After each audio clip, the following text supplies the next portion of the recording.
এখন যদি খাবার দিয়ে দেওয়া হয় আপনারা কি খাবেন? আমরা কেউ খাবো না, কোনোভাবেই না।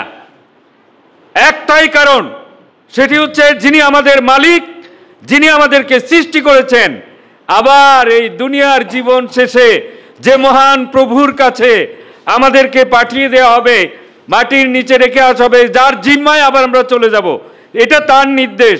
সূর্যাস্তের আগে কোনো কিছু মুখে দেয়া যাবে না, পানাহার করা যাবে না। কি বলেন ভাইরা? কিন্তু সে আল্লাহ তাআলা আমাদেরকে সুদ খাওয়ার জন্য নিষেধ করেছেন, করেছেন না? আমাদের বাংলাদেশে কি সুদ হারাম না হালাল? সুদ ভিত্তিক অর্থ ব্যবস্থা কি আছে? সুদবিহীন কিছু কিছু অর্থ ব্যবস্থা কি আছে? কিন্তু পরিতাপের বিষয়, আমরা অনেকে আছি এই জমিনে দিন কায়েম হোক।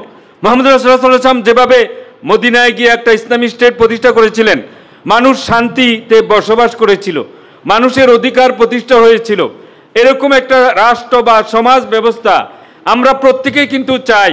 চাই না? এটা চাই, কিন্তু আমরা ইসলামকে পুরোপুরি মানতে চাই না।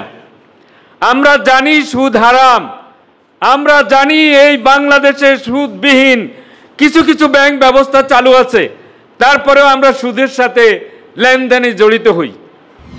আজকে এই সুন্দর ইফতার আয়োজনের সম্মানিত সঞ্চালক, সভাপতি, মঞ্চ উপবিষ্ট আপনাদের এই অঞ্চলের তথা সমগ্র সদর অঞ্চলেরই জনপ্রিয় সংগ্রামী জননেতা, জামাতের সদর উপজেলা আমির জনাব হাফেজ মাওলানা মহিউদ্দিন ভাই, বিভিন্ন নেতৃবৃন্দ, উপস্থিত সম্মানিত দিনী ভাইরা, পেশাজীবী বিভাগের বন্ধুগণ, আসসালামু আলাইকুম ওয়া রাহমাতুল্লাহি ওয়া বারাকাতুহু। তো জামাতে ইসলামীর পেশাজীবী বিভাগের প্রোগ্রামে যারা এসেছেন, আমি মনে করি আপনারা কম বেশি অন্তর থেকে জামাতে ইসলামীকে ভালোবাসেন। কি বলেন, ঠিক কিনা? খারাপ জানলে তো এখানে আসতেন না আজকে। তো আলোচনার শুরুতে মহান আল্লাহ তাআলার শুকরিয়া আদায় করি, যে মহান মালিক আমাদেরকে আজকের এই আয়োজনে সাড়া দিয়ে আমাকে, আপনাকে, সবাইকে এখানে আসার তৌফিক দান করেছেন। সবাই বলি আলহামদুলিল্লাহ। রমজানের গুরুত্ব, তাৎপর্য সম্পর্কে প্রতিনিয়ত ইমাম, খতিব, বক্তাদের কাছে আমরা শুনি। কি বলেন? আজকেও বিশেষ করে তাকওয়া, প্রশিক্ষণ, এই বিষয়গুলো আমরা অনেক আলোচনা আজকেও শুনে ফেলছি।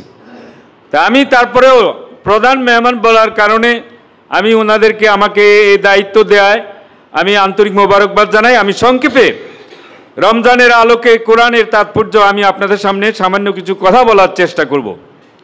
সম্মানিত সুধীবৃন্দ, দিনদার বন্ধুগণ, আমরা সবাই পবিত্র কালামে পাকের সূরা বাকারার প্রথম দিকে আমরা সবাই জানি, মুখস্থ আছে আমাদের, যেখানে আল্লাহ তাআলা বলছেন যালিকাল কিতাবুল লা রাইবা ফিহি হুদাল লিল মুত্তাকিন।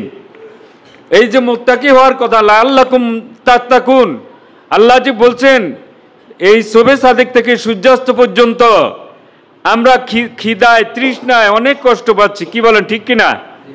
কষ্ট হচ্ছে না? এটা তো মুখস্থ কথা বলে লাভ নাই, অ্যাভয়েড করে লাভ নাই, আমরা কষ্ট করতেছি। কার হুকুম এটা?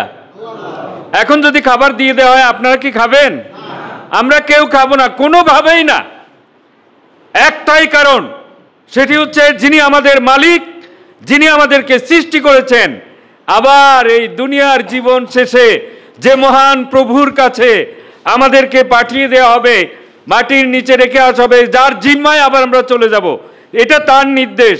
সূর্যাস্তের আগে কোনো কিছু মুখে দেয়া যাবে না, পানাহার করা যাবে না। কি বলেন ভাইরা? কিন্তু সে আল্লাহ তাআলা আমাদেরকে সুদ খাওয়ার জন্য নিষেধ করেছেন, করেছেন না? আমাদের বাংলাদেশে কি সুদ হারাম না হালাল? সুদ ভিত্তিক অর্থ ব্যবস্থা কি আছে? সুদবিহীন কিছু কিছু অর্থ ব্যবস্থা কি আছে? কিন্তু পরিতাপের বিষয়, আমরা অনেকে আছি এই জমিনে দিন কায়েম হোক। মুহাম্মদ রাসূলুল্লাহ সাল্লাল্লাহু আলাইহি ওয়াসাল্লাম যেভাবে মদিনায় গিয়ে একটা ইসলামিক স্টেট প্রতিষ্ঠা করেছিলেন, মানুষ শান্তিতে বসবাস করেছিল, মানুষের অধিকার প্রতিষ্ঠা হয়েছিল, এরকম একটা রাষ্ট্র বা সমাজ ব্যবস্থা আমরা প্রত্যেকেই কিন্তু চাই। চাই না? এটা চাই, কিন্তু আমরা ইসলামকে পুরোপুরি মানতে চাই না। আমরা জানি সুদ হারাম, আমরা জানি এই বাংলাদেশে সুদবিহীন কিছু কিছু ব্যাংক ব্যবস্থা চালু আছে, তারপরেও আমরা সুদের সাথে লেনদেনে জড়িত হই। এটা কি ইচ্ছা করলে প্রত্যাহার করা যায় না? এটা কি ইচ্ছা করলে বাদ দেওয়া যায় না? যায়। ভাইয়েরা আমার, আমি এই দিকে আপনাদের দৃষ্টি নেওয়ার কারণ হচ্ছে আমরা গতানুগতিকভাবে পিতা মাতার উত্তরাধিকারী সূত্রে আমরা ইসলামকে মেনে চলি। কবি আল্লামা ইকবালের কথা আপনারা শুনে থাকবেন। তিনি বলেছিলেন যে উপমহাদেশে মুসলিম দেশগুলোতে আমি অনেক মুসলমান দেখি, কিন্তু ইসলামকে দেখি না। আর Europe, America, Britain, Australia, Canada, উন্নত এই দেশগুলোতে মুসলমান দেখা যায় না, কিন্তু ইসলাম আছে। কারণ তাদের প্রশাসনে, তাদের লেনদেনে, তাদের আচার আচরণে অনেক উন্নত নৈতিকতার তারা পরিচয় দেয়, কিন্তু নারী পুরুষের সম্পর্কের ক্ষেত্রে তাদের অধপতন। অর্থনৈতিক দিক থেকে তারা সমৃদ্ধশালী না, তারা উন্নত তো, কি বলেন? কামরা কামড়ি, হানাহানি, রাহাজানি, জোরদার, দখলদার, নির্বাচন নিয়ে কেন্দ্র দখল, মানুষকে ভোট কেন্দ্র থেকে তাড়িয়ে দেওয়া, এগুলো কি ওদের দেশে আছে বলেন? নাই। অত চিন্তা করে না। আমেরিকার ব্যাপক সংখ্যক জনগণ তাদের প্রেসিডেন্টের নামও জানে না। তারা এটা নিয়ে মাথা ঘামে না। তারা চিন্তা করে আমি একজন মানুষ হিসাবে সম্মানের সাথে কিভাবে আয় উপার্জন করে আমার দুনিয়ার জীবন চালাবো, তারা চিন্তা করে এইটা। আর আমাদের দেশে, আমাদের বাংলাদেশে গড়ে উঠেছে যে আমাদের এই দেশটা 54 বছরের ইতিহাসে আমরা দেখি যে যারা পরিচালনা করেছে এই দেশ, সমাজ, রাষ্ট্র, তারা মানুষের উপর একটা জোর জবরদস্তি, একটা ফ্যাসিজম মাধ্যমে নিয়ন্ত্রণ করার চেষ্টা করেছে। আর রাষ্ট্রীয় সম্পদ, জনগণের সম্পদ নিজেদের করে নিয়ে গেছে। তারা মনে করে তারা যেহেতু নেতা, তারা যা চাইবে তাই ঠিক। রোজা কিন্তু আমাদেরকে এই শিক্ষা দেয় না। তারা মনে করে তারা যেহেতু নেতা, সে যেটা চায় এটাই আইন, এটাই সবাই মানবে। রমজান কিন্তু আমাদের এই শিক্ষা দেয় না। আল্লাহ তাআলা কোরআনে যে রামাদান শব্দটা ইউজ করেছেন, রামাদান মূল আরবি ধাতু থেকে এসেছে, যার অর্থ হলো জ্বালিয়ে পুড়িয়ে ভস্ম করে দেয়া, ধোঁয়া করে দেয়া, উড়িয়ে দেয়া। কি উড়িয়ে দিবে? আমাদের মনে যত কালিমা আছে, যত পাপ আছে, যত অনিয়ম আছে, যত বিশৃঙ্খলা আছে, যত আল্লাহর হুকুমের নাফরমানি আছে, এগুলোকে এই রমজানের সিয়াম সাধনার মাধ্যমে, শবে সাদেক থেকে সূর্যাস্ত পর্যন্ত কষ্ট করার মাধ্যমে আল্লাহর বান্দা আল্লাহর খাঁটি অনুগত হয়ে যাবে। যে কথা আল্লাহ তাআলা কোরআনে এইভাবে বলেছেন, মা আতাকুমুর রাসূলু ফাখুযুহু ওয়া মা নাহাকুম আনহু ফান্তাহু। রাসূল সাল্লাল্লাহু আলাইহি ওয়াসাল্লাম তোমাদের জন্য যা নিয়ে এসেছেন তা হুবহু মেনে চলো। তো রাসূল সাল্লাল্লাহু আলাইহি ওয়াসাল্লামের একটা বিচার ব্যবস্থা ছিল না ভাইরা? ছিল। একটা অর্থ ব্যবস্থা ছিল, প্রশাসন ব্যবস্থা ছিল, রাষ্ট্র কল্যাণমূলক একটা মদিনা রাষ্ট্র প্রতিষ্ঠা করেছেন না? তারপরে খলিফাগণ, 4 জন খলিফা বা 5ম খলিফা পর্যন্ত সারা দুনিয়ায় একটা বিশাল অংশে মুসলমানরা ইসলামের সোনালী জীবনযাপন, সুন্দর জীবনযাপন তারা উপলব্ধি করেছিলেন, বসবাস করেছিলেন। কিন্তু দুর্ভাগ্যজনকভাবে আমাদের এই মুসলিম অধ্যুষিত জনপদে আমরা এখানে যারা আছি, অনেকে বছরের পর বছর রোজা পালন করে আসতেছি না। আজকের এই 12 তারিখের 5ই মার্চের এই রমজানে কত? আজকে কি 11তম রমজান? আমরা প্রত্যেক মুসলমান ভাই চিন্তা করব যে আমার রোজা পালনের মাধ্যমে আমি এই যাবৎ কি অর্জন করতে পেরেছি। আমি যে প্রতি বছর সিয়াম সাধনা করে যাচ্ছি, আমি কি পেয়েছি? রাসূল সাল্লাল্লাহু আলাইহি ওয়াসাল্লাম এই জন্য বলেছেন যে আমি ওই ব্যক্তি প্রকৃত রোজাদার যে ঈমান এবং ইহতিসাবের সাথে রোজা পালন করে। প্রকৃত ঈমানের কথা বলতে গেলে অনেক সময় চলে যাবে। ইহতিসাব মানে হচ্ছে যে কথাটি আমি বলতে যাচ্ছিলাম, মান সামা রমাদান ঈমানা ওয়া ইহতিসাব গুফিরা লাহু মা তাকাদ্দামা মিন জানবি ওয়া মা তাআখারাত। আল্লাহর নবী বলছেন, যে ব্যক্তি ঈমান এবং ইহতিসাবের সাথে রোজা পালন করবে তাকে তারই অতীতের এবং ভবিষ্যতেরও গুনাহ খাতাগুলো আল্লাহ তাআলা মাফ করে দিবেন, সে বেশি করে আল্লাহ সান্নিধ্যে যেতে পারবে।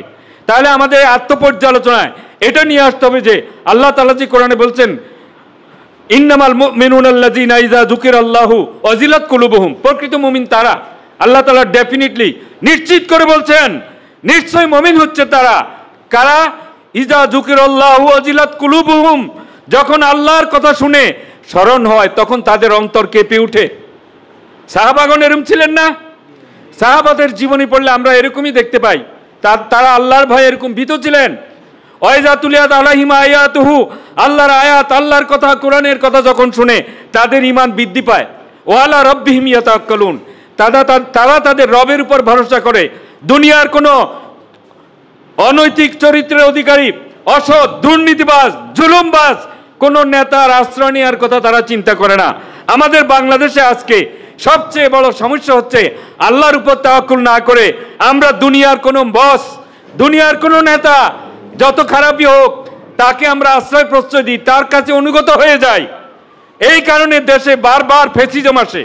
এই জন্য আজকের রমজান থেকে আমরা শিক্ষা নেব, পরিপূর্ণভাবে ইসলামকে মানার জন্য একটি কল্যাণমূলক ইসলামী সমাজ রাষ্ট্র ব্যবস্থা প্রতিষ্ঠা করার জন্য সৎ নেতৃত্ব, ভাইরা কি নেতৃত্ব?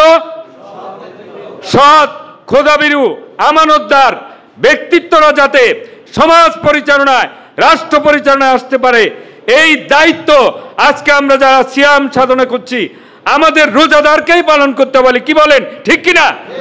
আমরা যদি এই দায়িত্ব পালন না করি, আমরা যদি নিশ্চুপ থাকি, আমরা যদি আবারও কোনো ফ্যাসিবাদ, জুলুমবাজ, দুষ্ট চক্রদের কাছে সমাজ ব্যবস্থাকে ছেড়ে দেই, নির্বাচন ব্যবস্থাকে ছেড়ে দেই, জনপ্রতিনিধিকে ছেড়ে দেই, তাহলে কখনো এই সমাজে শান্তি আসবে না। তাই আসুন আমরা আজকের 11তম রোজা পর্যন্ত আমরা যারা রোজা পালন করতে পেরেছি, আগামী 19টি রোজাও, 18-19টি রোজাও যাতে আমরা সকল ভাই, পেশাজীবী ভাইরা যারা আজকে এখানে এসেছি আমরা যাদের সুস্থতার সাথে আদায় করতে পারি।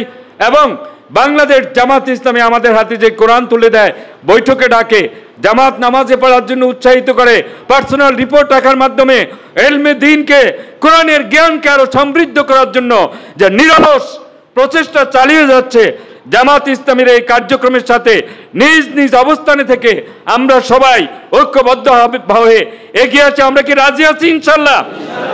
আল্লাহ সুবহানাহু ওয়া তাআলা আমাদের ভাইদের, পেশাজীবী ভাইদের এই ঐকান্তিকতাকে কবুল করুন, আমিন। আসসালামু আলাইকুম রহমতুল্লাহি ওয়া বারাকাতুহু।